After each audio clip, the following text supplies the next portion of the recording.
कृष्णेष्ट दरबार से कृष्णेंद्र कथा।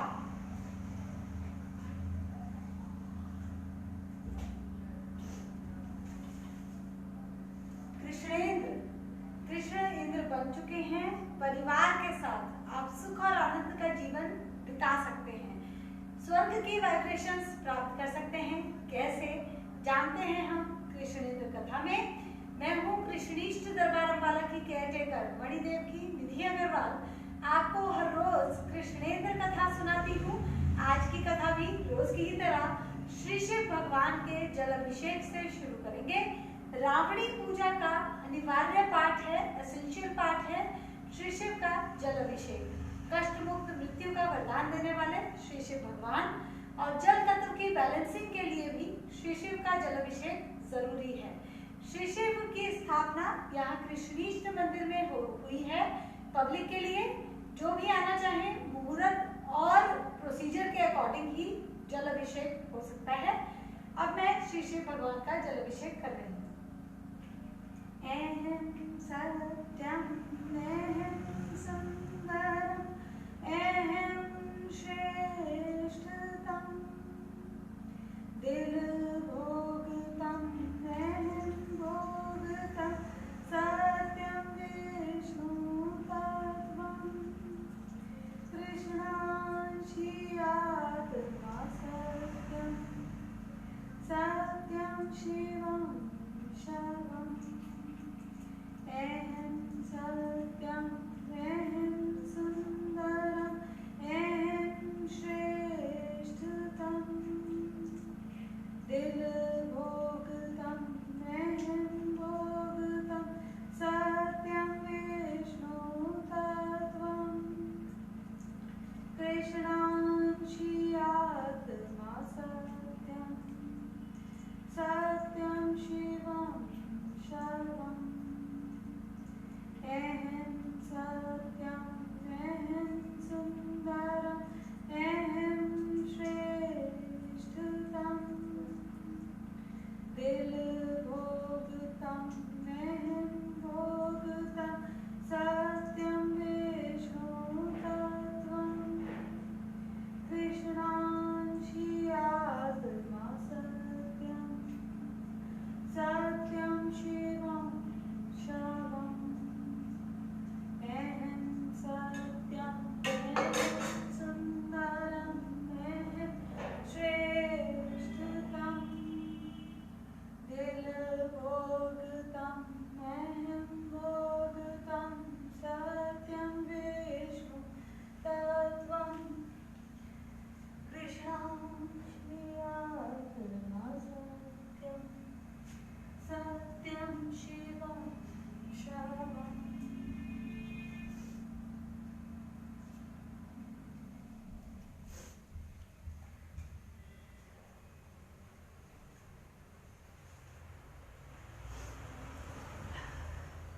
कृष्णेंद्र दरबार को प्रणाम। श्री शिव भगवान को प्रणाम। निष्ठा इत देवी को प्रणाम।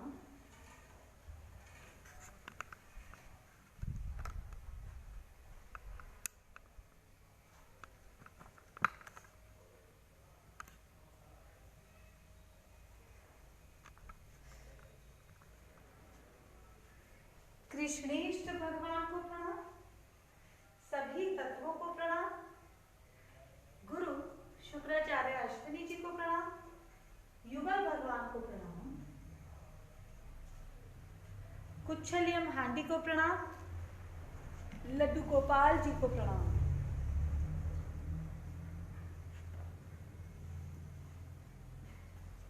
दक्षिणयम तत्वगुरु जी को प्रणाम।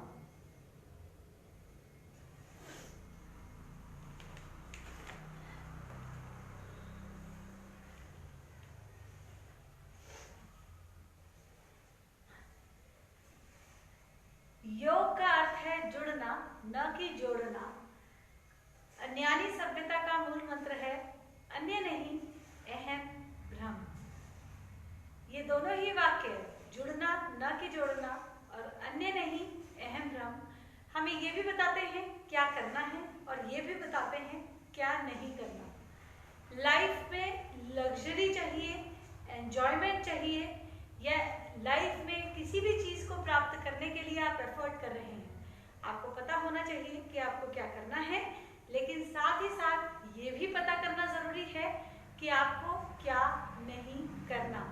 क्या करना है ये सिखाती है हमें आर्ट ऑफ लिविंग, और क्या नहीं करना ये सिखाता है हमें आर्ट ऑफ लिविंग। इन दोनों के बारे में आज की कृष्णेंद्र कथा में डिस्कशन करेंगे। शुरुआत प्रार्थना करके कृष्णेश भगवान के चरणों में बैठकर हम कृष्णेंद्र कथा आज की शुरू करने जा रहे हैं।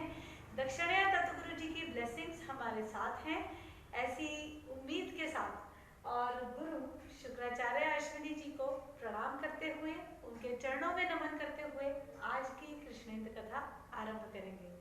दोनों हाथों को इस प्रकार से खोल लें जैसे आप कुछ मांग रहे हो। आज हम मांगेंगे अपनी माँ, अपनी जन्म देने वाली माँ और धरती माँ से शक्ति। शक्ति किस लिए? कि मैं अपने कर्मफलों पर विश्वास रख पाऊं, अपने मन पर विश्वास रख पाऊं, अपने पथ से न भटकूं। कौन सा पथ? जो मुझे मोक्ष तक लेकर जाता है, मेरा ज्ञान पथ। कौन सा रास्ता जो मुझे दिखाता है मोक्ष कैसे मिलेगा? वो है मेरा श्वास पथ। इसके बारे में भी बात आज की इस कथा में। पहले प्रार्थना जरूरी है, मेरे साथ बोल बोल के ये प्रार्थना करें। इतनी शक्ति, आंखें खुली रखें और अपने आवाज अपने कानों से सुने।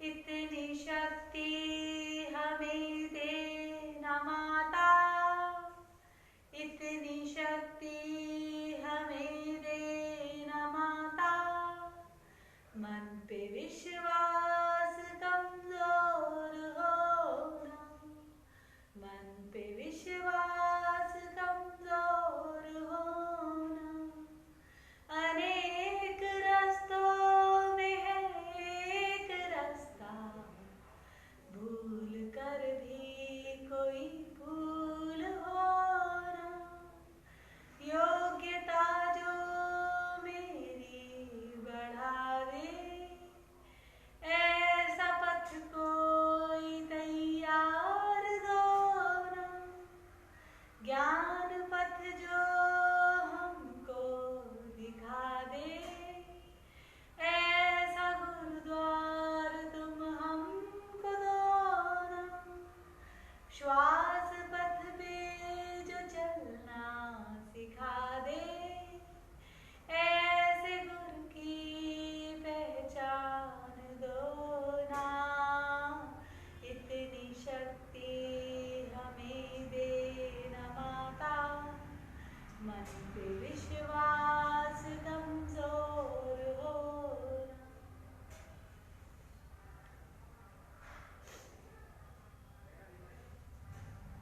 मैंने अभी एक वाक्य बोला, योग का अर्थ है जुड़ना, न कि जोड़ना।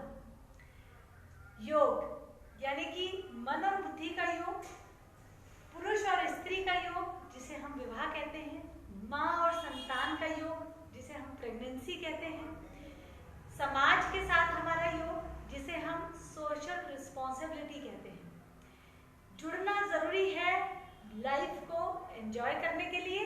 अगर मन और बुद्धि अलग अलग डायरेक्शन में चल रहे होंगे तो आपके एक फ्रिक्शन, एक डिस्टरबेंस लगातार बनी रहेगी। कर तो रहे हैं, पता नहीं ठीक कर रहे हैं कि नहीं, करना कुछ और चाहते हैं पर कर कुछ और रहे हैं। अगर स्त्री और पुरुष जो विवाह करते हैं, योग में आते हैं, उनका योग ठीक से नहीं हुआ तो लगातार डिस्टरबेंस बनी रहेगी पर्सनल लाइफ में। और इसी तरह से अगर करियर के साथ अपना योग नहीं हुआ तो लगातार बीमारियां बनी रहेंगी और काम में एफिशिएंसी नहीं आएगी, और एक डर रहेगा फेलियर का, कहीं मैं फेल ना हो जाऊं, कहीं मुझे प्रमोशन कम ना मिले, कहीं मेरे बॉस मुझसे नाराज ना हो जाए, कहीं मैं कंपटीशन में पीछे ना रह जाऊं। ये है योग ना होने के वजह से। योग के बारे में महर्षि पतंजलि ने ज्ञान दिया। हमारे शास्त्रों में योग का ज्ञान बहुत विस्तृत रूप से दिया गया है और योग के 8 अंग बताए गए हैं। महर्षि पतंजलि ने जो योग सूत्र दिए हैं उसमें योग के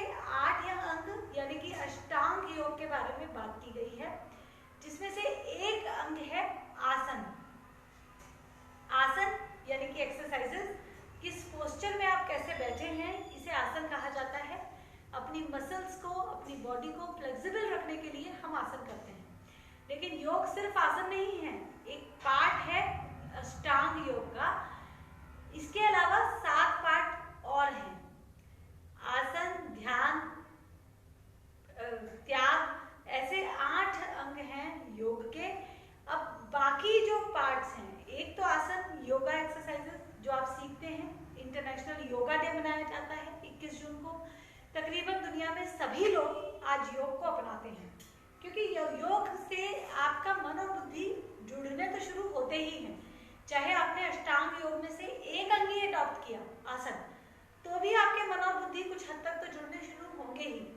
उनका कितना इफेक्ट रहेगा, कितने लंबे समय तक असर आप पर रहेगा, कितनी एफिशिएंसी आएगी, ये डिपेंड करता है पर्सन टू पर्सन, और उसने अष्टांग योग के कितने अंगों को अंगीकार यानी कि अपनाया है, उस पर डिपेंड करेगा कि कितना बेनिफिट हुआ या होगा। बेनिफिट किस तरह का?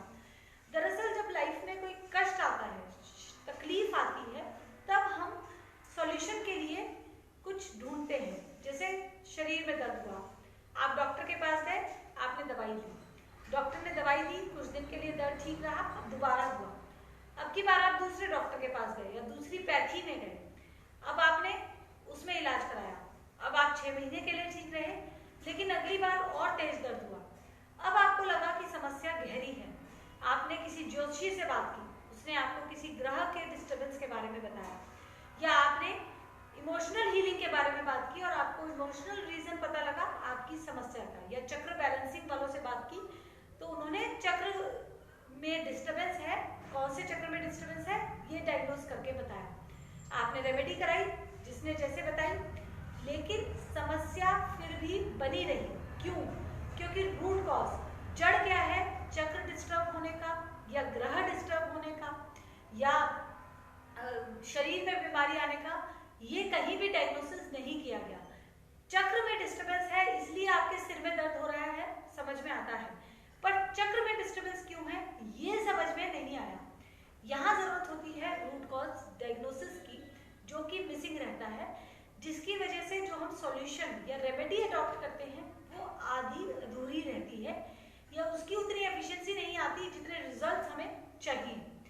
इसीलिए रेमेडी पूरी समझने के लिए, पूरा कारण और निवारण समझने के लिए ऋषि मुनि रिसर्च की लाइन पर चल पड़ते थे। आज भी नाथ संप्रदाय के लोग होते हैं जो कि इसी पर रिसर्च करते हैं कि कष्टों का क्या कारण है और क्या निवारण है।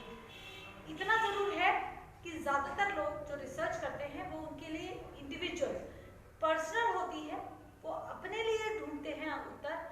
उनमें से कुछ को लगता है कि वो समाज को बता सकते हैं, तो वो गुरु की सीट से बैठ के गुरु बनकर लोगों को गाइड करते हैं, जैसे कि गौतम बुद्ध। या कुछ लोग एक पर्टिकुलर कुल के लिए काम करते हैं, जैसे कि गुरु वशिष्ठ जैसे लोग जो गाइड करने का काम तो करते हैं लेकिन कम्युनिटी को। या कुछ लोग बुक्स के माध्यम से यूनिवर्सल रूप में अपनी नॉलेज देने का प्रयास करते हैं, जैसे कि लिखे गए वेद या गीता जो लिखी गई, क्योंकि जिसने बोली, जिसने बताई, जो ओरिजिनल उनका क्रिएटर है वेदों का या गीता का, उसने नहीं लिखी, लिखने वालों ने खुद अपनी रिसर्च करके अपनी समझ से लिखी है। जो भी सॉल्यूशन मिलता है उसको डॉक्यूमेंट करने की कोशिश करते हैं लोग, या सोसाइटी में देने की कोशिश करते हैं, या अपने लिए यूज करने की कोशिश करते हैं।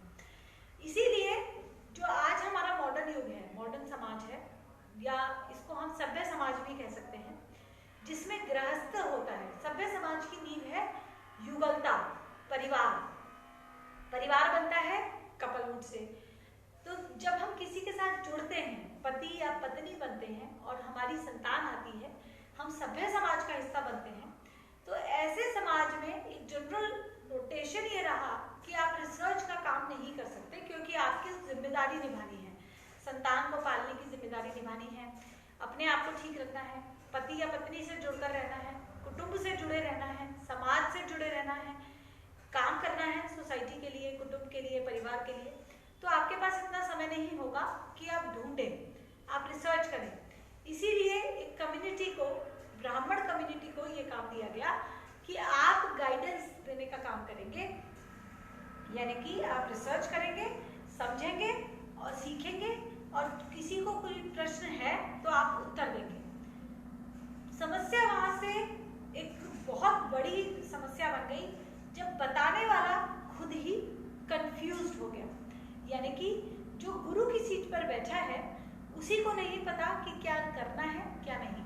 मैंने अपनी कल की कृष्णेंद्र कथा में गुरु द्रोणाचार्य का एग्जाम्पल लिया था। गुरु द्रोणाचार्य टीचर थे, शिक्षक, लेकिन वो खुद को गुरु कह रहे थे या शायद मान भी रहे थे, जिसका परिणाम यह हुआ कि उनके सभी शिष्य, सभी फॉलोअर्स, जो उनके स्टूडेंट्स थे, वो पूरी तरीके से मिसगाइड हुए लाइफ के कंटेक्स्ट में,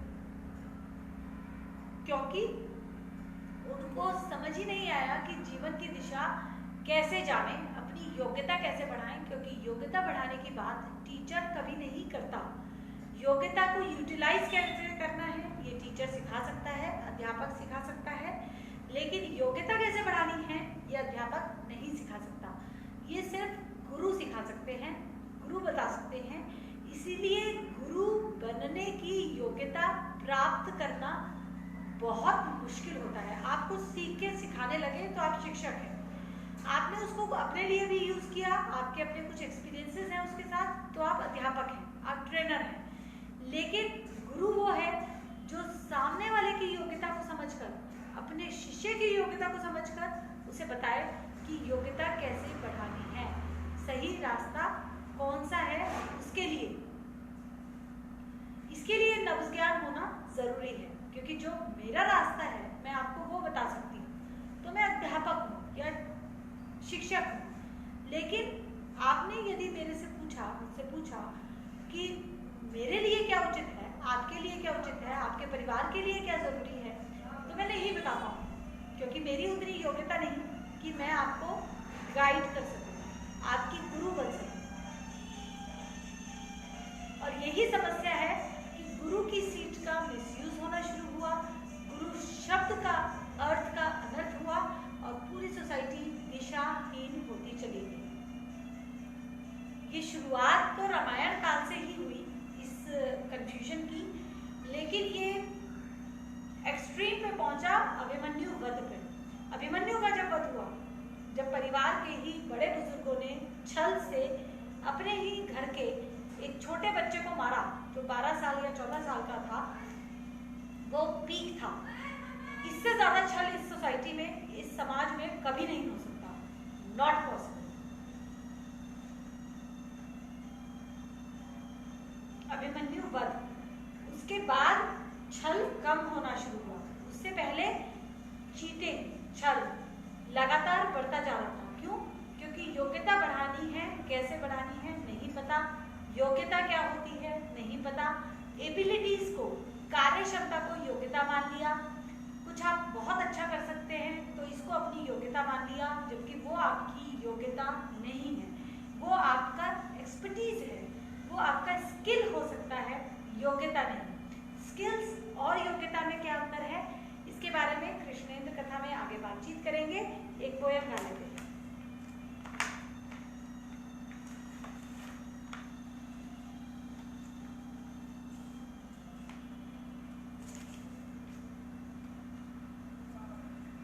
कौंजल्यला सिग्नेचर।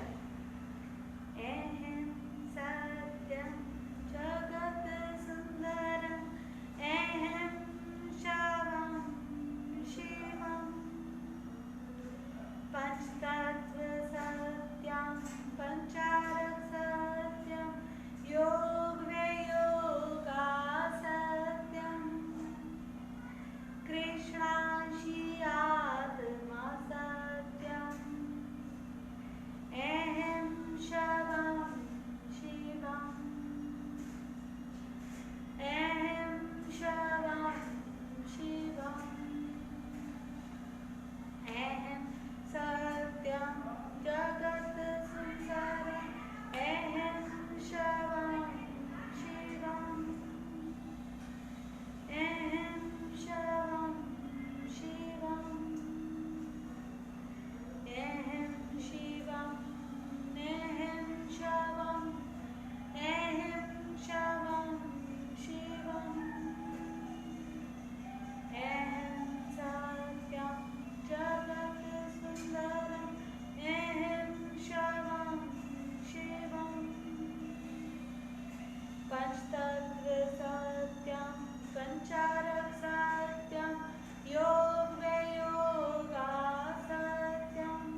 कौंडिन्यला सिग्नेचर है।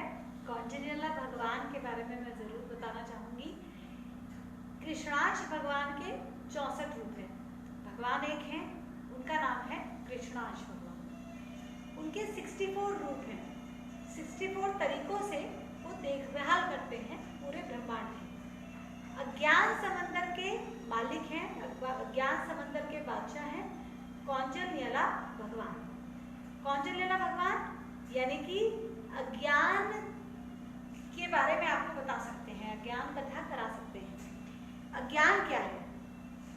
अज्ञान है वो ज्ञान जिस पर अभी तक प्रकाश नहीं पड़ा है, जिसके बारे में मुझे नहीं पता। मुझे पता है तो वो ज्ञान है, मैं यूज कर पा रही हूँ। विशेष ज्ञान विज्ञान कहलाता है। किसी एरिया के बारे में स्पेसिफिक नॉलेज इज विज्ञान। ज्ञान इज जिसकी मुझे जरूरत है, जो मैंने समझ लिया है वो मेरे लिए ज्ञान है। जो मुझे अभी तक नहीं पता, मुझे मीन्स किसी को नहीं पता, वो है अज्ञान। अज्ञान समंदर है। अगर ज्ञान एक बाल्टी है तो अज्ञान एक समंदर है, एक ओशियन जैसा है। और ज्ञान को आप एक बाल्टी जैसा मान सकते हैं, जिसमें से विज्ञान एक ग्लास भर जितना होता है। विज्ञान के दो अर्थ होते हैं, एक तो विशेष ज्ञान, एक ज्ञान से विमुख। ज्ञान से विमुख भी हो सकता है, वो होता है एक्सेप्शनल साइंस जिसे हम कहते हैं, जिसे आज हम साइंस के नाम से पढ़ने लगते हैं कि जो आपको दिख रहा है आप उसे ना माने, जो है आप उसको माने। आपकी सेंसेस जो आपको बता रही हैं आप उसको रिजेक्ट करें, लेकिन आप वो माने जो किताब में लिखा है। वो हो गया ज्ञान से विमुख होना। अपनी सेंसेस को रिजेक्ट करो, अपनी समझ को रिजेक्ट करो और वो मानो जो दूसरा कह रहा है। ये ज्ञान से विमुख है। विज्ञान ज्ञान से विमुख भी कर सकता है। लेकिन अगर आपने विशेष ज्ञान को समझना शुरू किया, जैसे कि आपने जॉइंट्स को स्टडी करना शुरू किया, जॉइंट्स कैसे काम करते हैं, उनमें क्यों डिस्टर्बेंस आती है, वो कैसे ठीक हो सकती है, तो अब आपने एक विशेष ज्ञान लिया है। आप जॉइंट स्पेशलिस्ट हो गए हैं। आप बता सकते हैं जॉइंट्स की कैसे मेंटेनेंस करनी है। तो अब ये है आपको विशेष ज्ञान। ज्ञान यानी कि जो आपको बताता है कि शरीर की संरचना क्या है, कैसे ये बनता है, काम करता है, ये हो गया ज्ञान। लेकिन आपको पता ही नहीं आपकी समस्या क्या है, आपको पता ही नहीं आपको क्या चाहिए, तो ये है अज्ञान। अज्ञान समंदर से यदि आप कुछ प्राप्त करना चाहते हैं तो आपको कौंडिन्यला भगवान की पूजा करनी होती है। कौंडिन्यला भगवान की पूजा के लिए आपको एक प्रोसीजर फॉलो करना होता है। और ये जो मैंने अभी पोयम गाई, ये कौंडिन्यला सिग्नेचर है। कौंडिन्यला भगवान की आराधना कर रहे हैं हम इसे गा के। दरअसल अज्ञान समंदर एक स्त्री को कहा गया है और उसको एक्सेस कर सकता है, अज्ञान समंदर को उसके एक्सेस कर सकता है पुरुष। पुरुष ही स्त्री के अज्ञान समंदर को से निकाल कर ला सकता है वो ज्ञान जो चाहिए, जो भी चाहिए। यानी कि स्त्री एक आप ओशियन जैसा मान लें, जिसको एक्सप्लोर कर सकता है, जिसमें सब कुछ है, जो चाहिए वो है, लेकिन उसको एक्सप्लोर सिर्फ पुरुष कर सकता है। इसीलिए विवाह जरूरी होता है, क्योंकि पुरुष एक ही पुरुष रहे तो बनता है युगल। स्त्री और पुरुष जब एक दूसरे के लिए डेडिकेटेड हैं पूरी तरीके से, तब वो बनते हैं युगल, पति पत्नी कहलाते हैं। फेरे ले लिए तो आप सोसाइटी में के अकॉर्डिंग पति पत्नी हो गए, आपने कोर्ट में जाके साइन कर दिया, आप पति पत्नी हो गए। लेकिन युगल बनने के लिए आपका डेडिकेशन होना चाहिए, डिवोशन होना चाहिए, भक्ति होनी चाहिए, समर्पण होना चाहिए। एक स्त्री और एक पुरुष दोनों एक दूसरे के लिए समर्पित हो सकते हैं, बशर्ते वो एक दूसरे के लिए निष्ठा जागृत रखें और अपने कृष्णांश को जागृत रखें। दो कंडीशंस इसमें हैं। आपको अपने आप को हेल्दी रखना है, सीधी भाषा में कहूँ तो, और आपको उसके लिए, पति या पत्नी के लिए निष्ठा रखनी है। तब आप युगल बन सकते हैं, योग में आ सकते हैं। जो योग में आ जाए पति पत्नी, वो है युगल। और युगल जब बन जाते हैं, हर एक युग में युगल भगवान हुए हैं। सतयुग में हुए हैं शंकर और पार्वती, त्रेता युग में हुए हैं राम और सीता, द्वापर युग में हुए हैं कृष्ण और रुक्मणी, और कलयुग में हुए हैं कृष्णांश और संतुष्टि देव।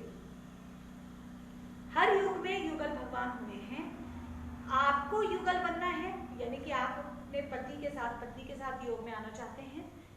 क्या बेनिफिट है युगल बनने का?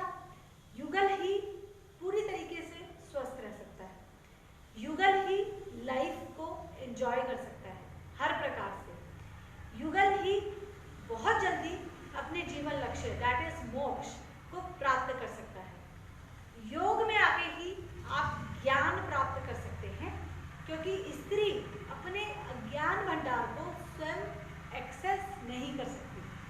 स्त्री एक फीमेल अज्ञान भंडार तो है, लेकिन अज्ञान समंदर को खुद नहीं वो एक्सेस कर पाएगी। एक लाइब्रेरी जैसा आप मान लें फीमेल को, लेकिन अपनी लाइब्रेरी की किताबें वो खुद नहीं पढ़ सकती। पुरुष पढ़ सकता है। कौन सा पुरुष? जिसके साथ वो कनेक्टेड है सबसे पहले आयु पर्यंत। इसीलिए भारतीय संस्कृति में एक विवाह और पूरी तरीके से डेडिकेटेड रहना अपने विवाह के लिए बहुत जरूरी बताया जाता है, क्योंकि आप अपने जीवन लक्ष्य को प्राप्त तभी कर सकते हैं जब आप एक ही स्त्री या पुरुष से जुड़े और जुड़े रहें और लगातार एफर्ट करते रहें जुड़े रहने के लिए। योग का अर्थ है जुड़ना, न कि जोड़ना। अब लगातार क्या एफर्ट करना है कि आप और ना जोड़ें। आपको जुड़े रहना है, आपको निष्ठा रखनी है, लेकिन आप और ना जोड़ें, ये भी आपको ध्यान रखना है अगर आप योग में रहना चाहते हैं तो।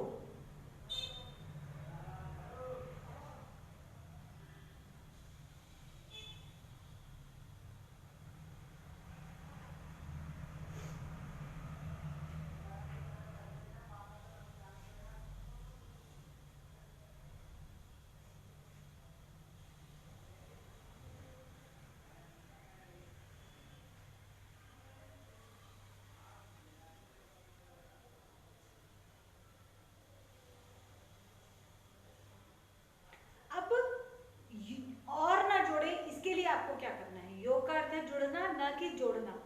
आपको अपने पति को जोड़कर नहीं रखना है, खुद जुड़े रहना है। आपको अपने लिए बीमारियां नहीं जोड़नी है, क्योंकि आपको पति से जुड़े रहना है या पत्नी से जुड़े रहना है। आपको समस्याएं नहीं जोड़नी है, क्योंकि आपको जुड़े रहना है। तो नहीं जोड़ने के लिए आपको क्या करना है? नहीं जोड़ने के लिए आपको अन्यानी सभ्यता में माइग्रेट होना पड़ेगा। क्यों? अन्यानी सभ्यता का मूल मंत्र है अन्य नहीं अहम ब्रह्म, यानी कि मैं दूसरों पे से मतलब ना रखूं, अपने आप को ब्रह्म के लेवल पर पहुंचाने के लिए लगातार एफर्ट करूं। I can create, I do create, I remain busy in creating and मुझे दूसरों से मतलब नहीं। अन्य नहीं अहम ब्रह्म, अन्य नहीं अहम ब्रह्म। जब आप इसको फॉलो करना शुरू करते हैं, अन्य नहीं अहम ब्रह्म, तो आप योग में आने के लिए तैयार होने लगते हैं, योग में रहना सीख जाते हैं और ना जोड़ें। इसके लिए आपको एफर्ट करना है कि आप क्रिएट करें और आप दूसरों से मतलब ना रखें। क्योंकि जब आप क्रिएट करने लगते हैं तो एक तो आप बिजी होते हैं, आपकी एनर्जीज यूज होती हैं, आपका सेल्फ रिस्पेक्ट डेवलप होना शुरू होता है। क्रिएट मीन्स कुछ भी आप ऐसा बना रहे हैं जिसमें कुछ कोई फॉल्ट ना हो और जो सोसाइटी के लिए यूजफुल हो। दो कंडीशंस का हमें ध्यान रखना है। एक तो जो मैं बना रही हूँ वो पूरी तरीके से बैलेंस में हो, उसके सारे मॉलिक्यूल्स बैलेंसिंग में हो और वो ब्यूटीफुल हो। इसे कहा जाता है सुंदर। सुंदर का मतलब है एवरीथिंग इज इन प्रोपोर्शनेट। कोई भी चीज आप जब सुंदर तब कहते हैं जब उसमें सब कुछ प्रोपोर्शन में है। आपने एक कपड़ा देखा, एक चादर देखी, आप उसको सुंदर तब कहेंगे जब उसका कपड़ा भी अच्छा है, उसके रंग भी अच्छे हैं, ना तो बहुत ज्यादा कलर्स आपको डार्क लग रहे हैं ना बहुत लाइट लग रहे हैं। अगर 2-3 कलर्स मिलाए गए हैं तो उनका आपस में प्रोपोर्शन अच्छा है, तब आप कहेंगे कि ये सुंदर है। सुंदर वो है जो आपकी सेंसेस को सुख देता है, आपकी सेंसेस को तृप्त करता है। सुंदर वो है जो बैलेंसिंग में है, जिसके मॉलिक्यूल्स बैलेंसिंग में है। इसलिए मुझे क्रिएट करना है जो बैलेंसिंग में है, बैलेंस्ड है। और वो क्रिएट करने के लिए मुझे अपनी एफिशिएंसी को बनाकर रखना है और अपनी योग्यता को बढ़ाकर रखना है। आप बना तो रहे हैं, आप जैसे एक स्त्री भोजन पका रही है, प्रोपोर्शन समझने के लिए किचन बहुत अच्छा अच्छा एग्जाम्पल है अज्ञान समंदर। फीमेल किचन में मान लीजिए कोई फीमेल दाल बनाती है, उसमें पानी भी उतना ही होना चाहिए जितना है, उसमें हीट भी उतनी ही लगनी चाहिए, यानी कि उतनी ही गले, ना तो ओवर कुक्ड हो ना अंडर कुक्ड हो, सभी मसाले उसमें प्रोपोर्शन में हो, ना कुछ ज़्यादा हो ना कम हो। जब आप भोजन ले रहे हैं, सर्व कर रहे हैं, तब उसका टेम्परेचर वैसा ही हो जैसा आप पसंद करते हैं, तब आप उसको कहेंगे कि ये स्वाद है, ये भोग करने लायक है, खाने लायक है, एंजॉय करने के लिए है। तो प्रोपोर्शन में अगर फीमेल की कुछ क्रिएट करना चाहती है, यानी कि सुंदर क्रिएट करना चाहती है, एक उसकी बॉडी एफिशिएंसी मेंटेन हो, दूसरा उसका मन प्रसन्न हो। ये कैसे होगा? ये होगा जब मैं अन्य नहीं पे ध्यान दूंगी। आई कैन क्रिएट जब मैं अन्य नहीं पे ध्यान दूंगी। यदि वो और चीजों में सोचे जा रही है, मेरे घर में ये, मेरा वो, कोई और चिंता, जितना उसने जोड़ा हुआ है उतना ही उसकी एफिशिएंसी कम रहेगी काम करने की। जितना उसने छोड़ दिया जोड़ना, उतना ही वो क्रिएट कर पाएगी सुंदर। और यही है न्यानी सभ्यता का मूल मंत्र, अन्य नहीं अहम भ्रम, जिससे आप योग में रहने के काबिल होते हैं, योग्य बनते हैं। योग में रहना ही मनुष्य जीवन का लक्ष्य है, क्योंकि मनुष्य योनि मिलती है योग करने के लिए। योग योनि कही गई है मनुष्य योनि। योग क्या है इसके बारे में और डिटेल में बात करेंगे। एक और पोयम गा लेते हैं। बिगड़ा संवारना। जब कोई बात बिगड़ जाए, जब कोई मुश्किल पड़ जाए, तुम देना साथ मेरा कांजल नियला। मैं करती रहती हूँ योग एंड योगा, मैं करता रहता हूँ योग एंड योगा। शुक्राचार्य ने चक्र चलाया, प्राणवाच का सूरज दमकाया, कुच्छल बृहस्पति ने आंखें खोली, ज्ञानवाच का चंदा चमकाया। गन्नु ने गणित को घेरा, हन्नु ने तत्वों को फेरा, दुर्गा ने कन्या को घेरा, होने लगा नया सवेरा। कुच्छल राहु ने ग्रहण लगाया, कोई इसको समझ न पाया, कृष्णांश ने ज्ञान पथ बनवाया, योग्यता हेतु योगा भिजवाया। जब कोई बात बिगड़ जाए, जब कोई मुश्किल पड़ जाए, तुम देना साथ मेरा कांजल नियला। मैं करती रहती हूँ योग एंड योगा।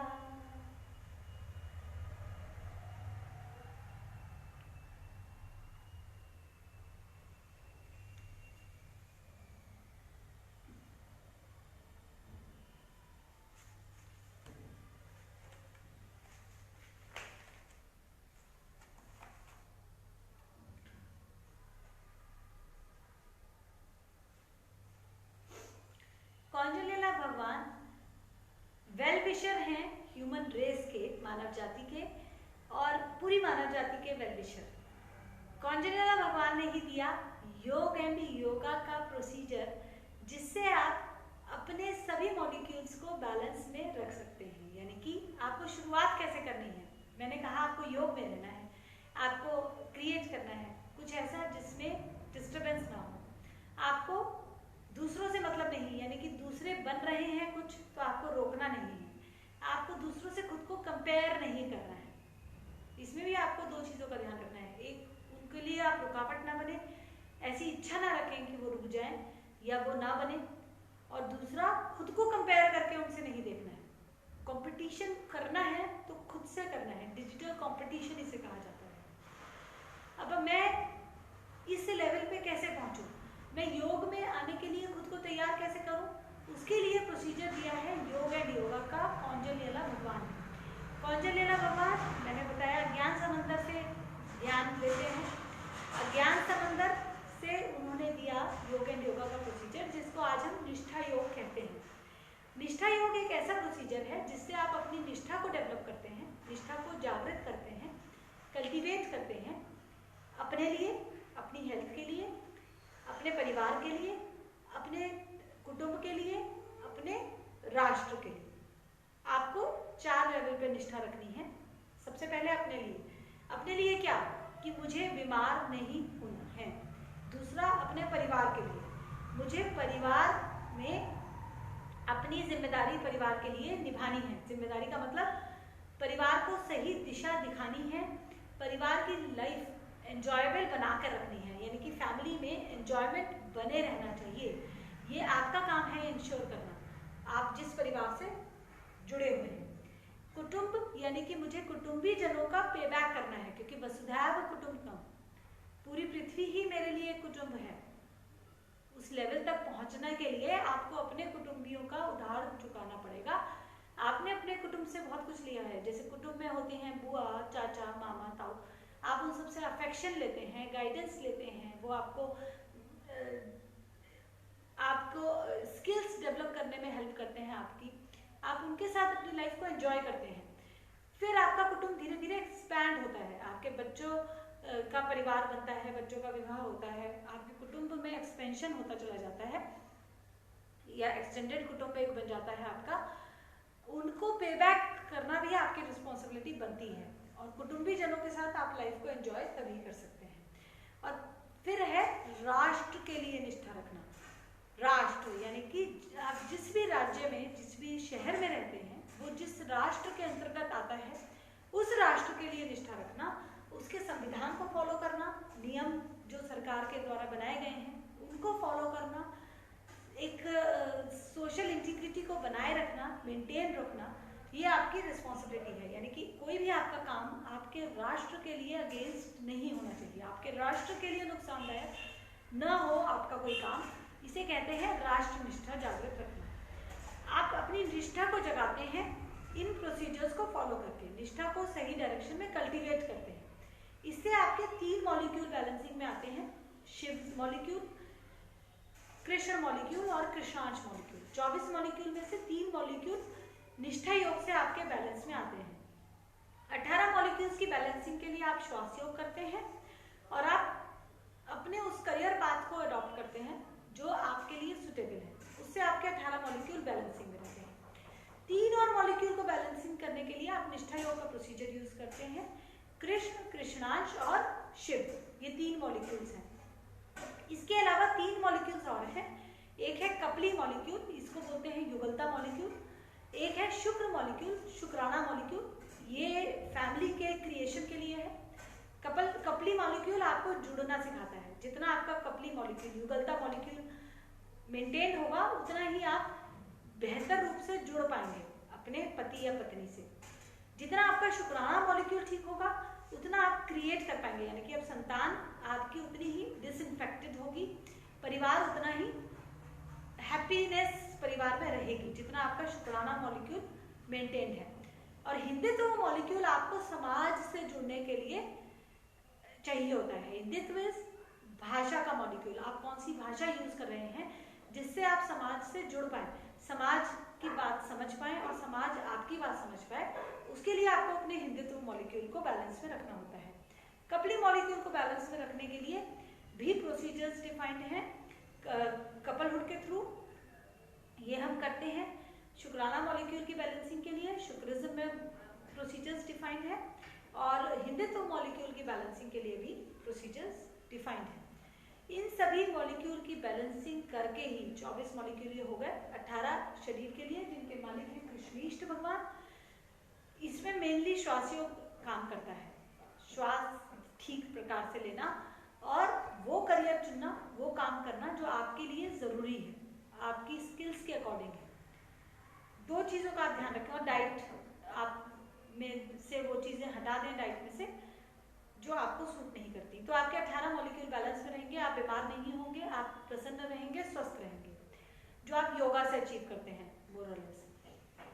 3 मॉलिक्यूल और बैलेंस करके आपके लाइफ में ज्ञान आना शुरू होगा, आपको समझ आना शुरू होगा, आपको करना क्या है, समझ आपकी खुलनी शुरू होगी। मन और बुद्धि एक लय में चलेंगे, आपकी वर्किंग एफिशिएंसी, आपकी डिसीजन एबिलिटी इंप्रूव होनी शुरू होगी। 10 अंग आपके सिंक्रोनाइजेशन में आने लगेंगे। 3 और मॉलिक्यूल को बैलेंसिंग में लाके आप अपने जीवन लक्ष्य की तरफ आगे बढ़ते हैं, यानी कि सनातनता के पथ पर चलने के लायक होते हैं। आप जुड़ना सीखते हैं, जुड़े रहना सीखते हैं, परिवार के लिए जिम्मेदारी निभाना सीखते हैं, हैप्पी प्रसन्नता आपके जीवन में कैसे आएगी ये प्राप्त करना सीखते हैं, और समाज से जुड़ना सीखते हैं, क्योंकि अल्टीमेटली सोशल पेबैक आपको करना ही होगा अगर आप मोक्ष को प्राप्त करना चाहते हैं तो। क्योंकि जब तक आप अपने सारे उधार नहीं चुका देते, जो भी कुछ आपने कमाया है वो खर्च नहीं कर देते, तब तक आप अपने जीवन लक्ष्य को नहीं पा सकते, आप अपनी लाइफ को एंजॉय भी नहीं कर पाएंगे। इसे ये बताने वाले हैं डिजिटल लिविंग कोच भगवान प्रोफेसर अग्रवाल जी, जो कि डिजिटल लिविंग यानी कि प्रेजेंट में कैसे रहना है हर समय ये सिखाते हैं, जिससे आप अचीव कर पाते हैं वो सब जो एक सपना रहा आज तक मनुष्य योनि का, जिसके लिए हजारों हजार साल तपस्या की ऋषियों ने, मुनियों ने, असुरों ने कहर बरसाया, युद्ध किए, कितना नुकसान किया समाज का, या किसी ने कितना सृजन किया, लेकिन अल्टीमेटली हर किसी ने इसी रास्ते को अपनाने का प्रयास किया कि हम मोक्ष को प्राप्त कर पाएं। और मोक्ष को प्राप्त करने के लिए सब कुछ पेबैक करना है, शरीर का उधार चुकाना है, परिवार का उधार चुकाना है, समाज का उधार चुकाना है। क्या नहीं करना, क्या करना है, ये सीखते हैं हम अन्यानी सभ्यता में, और अन्यानी सभ्यता के बारे में ही बताती है कृष्णेन्द्र कथा। आज की ये कथा यहीं पे एंड करेंगे। श्वास योग की प्रैक्टिस मैं 5 मिनट करूंगी, उसके बाद कृष्णार्पण आरती करके आज का ये सेशन एंड करेंगे।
ये लगातार आपको सांस की प्रैक्टिस करनी है। धीरे धीरे सांस लें, पूरा भरें, फिर धीरे धीरे सांस छोड़ें, पूरा छोड़ें। एक श्वास योग डेमो यूट्यूब पे एक वीडियो है, श्वास योग एक सिंगल वर्ड है, श्वास योग डेमो। ये अज्ञान कथा नाम का एक यूट्यूब चैनल है, उस पर शायद आपको मिले। इसमें गुरु शुक्राचार्य अश्विनी जी ने बहुत सुंदर तरीके से सांस लेने की प्रैक्टिस सिखाई है। सांस कैसे लेना है, बहुत ही स्मूथ उनकी सांस है। इनहेल और एक्सहेल, तकरीबन 1 मिनट 40 सेकेंड या 1.25 मिनट का एक सांस उन्होंने लेके दिखाया है। ये वीडियो बहुत सुंदर वीडियो है और एक बार आप इसे देखें, आपको तुरंत समझ आ जाएगा सांस कैसे लेनी है। और आज के लिए इतना ही। कृष्णांश आरती करके आज का ये सेशन एंड करेंगे। आत्मा वो ही तो रथ है जिस पे मन होता है सवार, तन वही तो नाव है, बुद्धि जिसकी है पतवार। मन है गठर कर्म फलों का, समय से पैदा होता विचार, बुद्धि ही फिर दिशा दिखाए, ना को जैसे चाहे न चाहे, ना भंवर में ना फंस जाए, इतना तो कर लो इस बार, तुम गठर जो हो लाए, उसको तो कम कर लो इस बार। पैदा हुआ जब बंद थी मुट्ठी, जाऊं जब खुले रहे नहार, जो लाई हूँ खर्च है कर, बड़े नमा तुम देना सार। दुआ तेरी बस यही अपेक्षित, दिशाहीन ना हो जाए जीवन, श्वासों में निपटे ये गठर, बचे न रह जाए इस बार। आत्मा वो ही तो रथ है जिस पे मन होता है सवार, तन वही तो नाव है, बुद्धि जिसकी है पतवार। कृष्णांश भगवान की जय, कृष्णीष्ट भगवान की जय, कृष्णेंद्र दरबार की जय, गुरु शुक्राचार्य अश्विनी जी की जय, कुच्छल एम हांडी की जय।